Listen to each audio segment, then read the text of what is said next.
Hey there, friend. Today, I want to talk about a book that really shifted how I think about my own life and career. It's called Designing Your Life How to Build a Well-Lived, Joyful Life by Bill Burnett and Dave Evans. Now, I know what you might be thinking, another self-help book. Right, but trust me, this one is different. It's not about finding some mystical preordained power or waiting for your dream job to magically appear. Instead, it offers a refreshing, practical, and incredibly empowering idea you can actually design your life.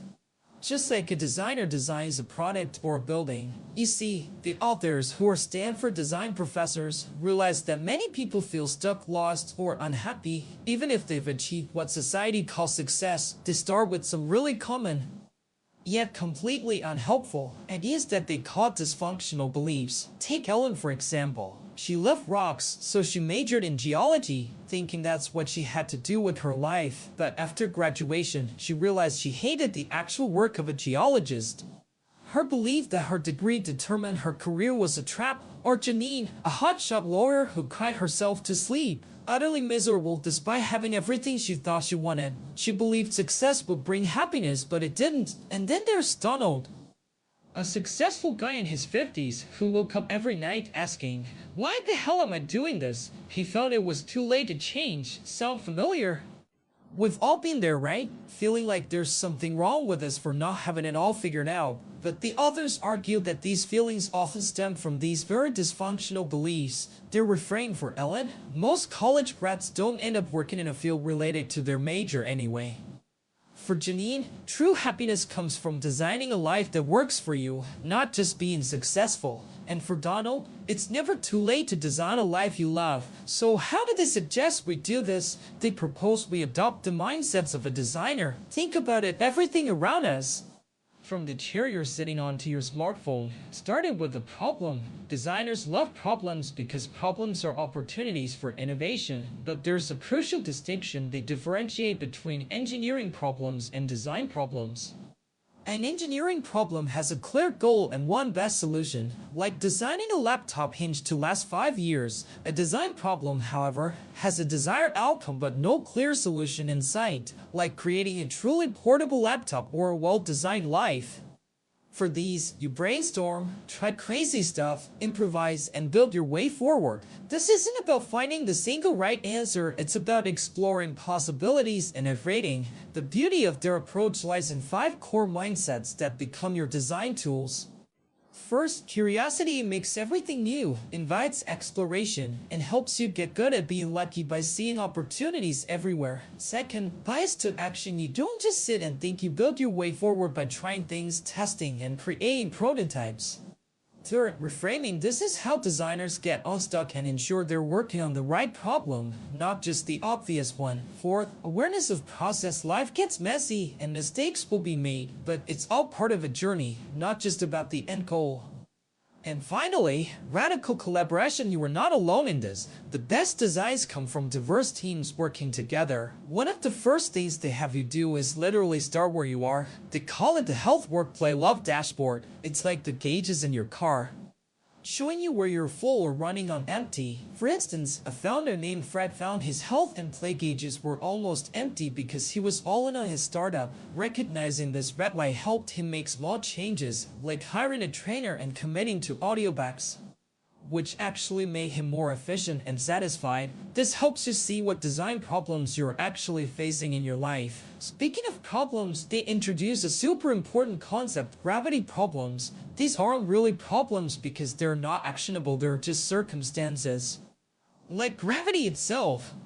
For instance, poets don't make enough money is a gravity problem. You can't change the market for poetry. The only response is acceptance. This frees you to work around the situation or find actionable solutions. If it's not actionable, it's not a problem.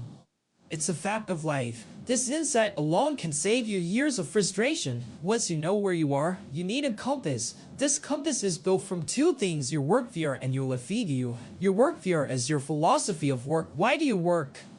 Why is work for? What makes good work good? It's not a job description, but your work manifesto. Your life view is your ideas about the world, what gives life meaning, and how your life relates to others. The goal here is coherency, aligning who you are what you believe, and what you're doing. If your work VR and life view clash, like wanting to save the planet but working for a polluting corporation, you'll feel discontent. This compass helps you stay on course or know when you need a major correction. So, now you know where you are in your true north. How do you figure out where you're going when you don't have a map? They call this wayfinding, which is the art of figuring out your direction when the destination isn't fixed. The first clues for wayfinding are engagement and energy. They have you keep a good time journal where you log what you're doing and whether it makes you feel engaged, bored, excited, or drained. Michael, a civil engineer, was miserable but couldn't figure out why. His good time journal revealed that he loved solving complex engineering problems but hated dealing with difficult personalities and administrative tasks. This didn't mean he needed a new career, he just needed to rake off his existing job to do more of what energized him and less of what drained him. It truly is about following the joy, because if your work isn't bringing you alive, it's killing you. Now, what if you're really stuck and have no idea what's next? This is where ideation comes in, coming up with lots of ideas. A dysfunctional belief here is thinking you need to find the one right idea. But the truth is, you have multiple great lives within you. They teach mind mapping to generate wild, crazy ideas without judgment. Grant, stuck in a car rental job he hated, mind mapped around being outdoors and came up with ideas like working at a pirate surf camp for kids or moving to a beach office and coaching. The key is quantity over quality at this stage. Deferring judgment allows creativity to flow. The next big step is to create your Odyssey plans. This means sketching out 3 completely different versions of your next 5 years. Plan 1 is that thing you do your current path or preferred idea. Plan 2 is that thing you'd do if thing 1 were suddenly gone. What if your current path vanished?